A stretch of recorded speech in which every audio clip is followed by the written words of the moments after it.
আলা সালাত, নামাজকে তোমরা হেফাজত করো। ফাইন্নাহা ফিদ্দীন নাসুন নিজাম, নামাজের প্রতি তোমরা রক্ষা রাখো, কেননা ওই নামাজ হচ্ছে দিনের শিরতুল্য। আল্লাহ কোরআনে পাকে বলেছেন হাফিজু আলাস সালাওয়াত ওয়া সালাতুল উস্তা ওয়া কুমু লিল্লাহি কানিতিন। আল্লাহ বলেন ওই আয়াতের মধ্যে তোমরা হাফিজু হেফাজত করো, আলাস সালাত নামাজকে, উস্তা মধ্যমতম নামাজ, ওয়া কুমু দণ্ডায়মান হও একনিষ্ঠের সাথে, লিল্লাহি কানিতিন তোমরা একনিষ্ঠের সাথে আল্লাহর সম্মিলিত হয়ে তোমরা দণ্ডায়মান হও। সুবহানাল্লাহ। এখানের মধ্যে প্রশ্ন হচ্ছে হাফিজ আলাস সালাওয়াত ওয়া সালাতুল উস্তা, মধ্যমতম নামাজকে তোমরা বেশি হেফাজত করার জন্য আল্লাহ বলেছেন। ফজর, জোহর, মাগরিব, এশা, মাঝখানে হচ্ছে আসরের নামাজ। সুবহানাল্লাহ। যে আসর দ্বারা আল্লাহ কসম করেছে, একটি সূরা পর্যন্ত নাযিল করেছে, সূরাতুল আসর। সুবহানাল্লাহ। যে সময়ের মধ্যে আমার রাসূল পাক সাল্লাল্লাহু তাআলা আলাইহি ওয়া সাল্লাম মওলা আলী শের খোদার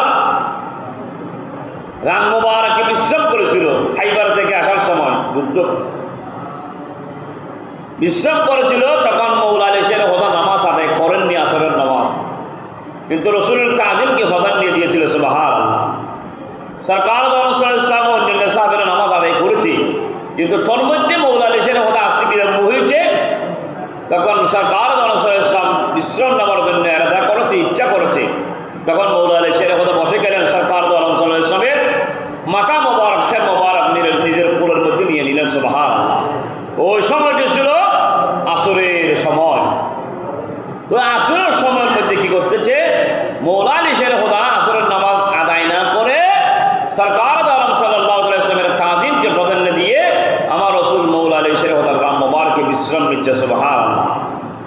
যখন সময়টা অতিবাহিত হয়ে যাচ্ছে, এমনকি আসরের সময় চলে গেছে, মাগরিবের সময় ঘনিয়ে আসছে, সেই মুহূর্তের মধ্যে মওলা আলী শের খোদার আসরের নামাজ কাদা হয়ে যাচ্ছে, তখন মওলা আলী শের খোদার চোখের পানি ঝরতেছে, চোখ দিয়ে সরকার ইসলামের নুরানি চোখ মোবারক, মুখ মোবারক মওলা আলী শের খোদার দিকে তাকালো। আলী তুমি ক্রন্দন করতেছে কেন? তখন মওলা আলী শের খোদা বলতেছে, ইয়া রাসূলুল্লাহ, ইয়া হাবিবাল্লাহ সাল্লাল্লাহু তাআলা আলাইহি ওয়াসাল্লাম, আমি আসরের নামাজ আদায় করতে পারিনি, তাই আমার ক্রন্দন আসতেছে। এখন তো আসরের নামাজের সময় শেষ হয়ে গেছে। তখন আমার রাসূল বলতেছে, আলী তুমি তো নামাজ আদায় করবে। ইয়া রাসূলুল্লাহ, না আদায় করব। তুমি তো, আমি রাসূলকে তাজিম করতে গিয়ে তোমার নামাজ কাদা হয়ে যাচ্ছে, কিন্তু আমি সরকার ইসলামকে তাজিম করতে গিয়ে আমি তোমার উপর, শরীরের উপর বিশ্রাম করতেছি, তোমার নামাজ কাদা হয়ে যাচ্ছে, কিন্তু আমি তো কিয়ামতের ময়দানে আল্লাহর দরবারে সাক্ষ্য হয়ে যাব, আমি তোমার কাছে তোমার শরীরের উপর বিশ্রাম করতে গিয়ে তোমার নামাজ কাদা হয়েছে। এই কথা সরকার ইসলাম বলে আল্লাহর কাছে সাথে সাথে প্রয়াস করলেন। রব্বুল আলামিন সারাজন খলিফা আছে, আমার সিদ্দিক আকবর, ফারুক আজম, ওসমান গনি, মওলা আলী শের খোদা, যিনি চতুর্থ খলিফা, আমার মা ফাতেমা জাহরা রাদিয়াল্লাহু আনহার জামাতা, যিনি খানায়ে কাবার মধ্যে জন্মগ্রহণ করেছে। সুবহানাল্লাহ। যার মা থেকে জন্মগ্রহণ করেছে, হয়েছে মওলা আলী, প্রস্রাব পদনা হয়েছে, কোনো রক্তস্রাব হয়নি। সুবহানাল্লাহ। আপনার করকে খানায়ে কাবাকে অপবিত্র করেননি। ওই মওলা আলী শের খোদা আসরের নামাজ আদায় করতে পারেনি, কাজা হয়ে গেছে। বাইরে যারা আপনার কাছে কোনো প্রশ্ন করিনি, আমি এই মওলা আলী শের খোদার জন্য আজ এই মুহূর্তের মধ্যে আপনার কাছে ফরিয়াদ করতে আমি বাধ্য হয়েছি। সেটা কি? আমি চাই না আমার আলী আসরের নামাজ, আমার আলীর আসরের নামাজ কাজা হোক, আমি সরকার চাই না। সুবহানাল্লাহ। এই কথা বলে আল্লাহর দরবারে ফরিয়াদ করেছিলেন। বাইরে তাআলা সূর্য তো অস্তমিত হয়ে গেছে, এখন তো আসরের সময় তো নাই, আসরের সময় করে যেতে হবে। আল্লাহ রাসূল যখন আল্লাহর কাছে ফরিয়াদ করল মওলা আলী শের খোদা নামাজ আদায় করার জন্য, আমার রাসূল পাক সাল্লাল্লাহু আলাইহি ওয়াসাল্লাম পশ্চিম দিকে যখন শাহাদত আঙ্গুল দিয়ে ইশারা করলো, অস্তমিত সূর্য আবার উদিত হয়ে গেছে। সুবহানাল্লাহ।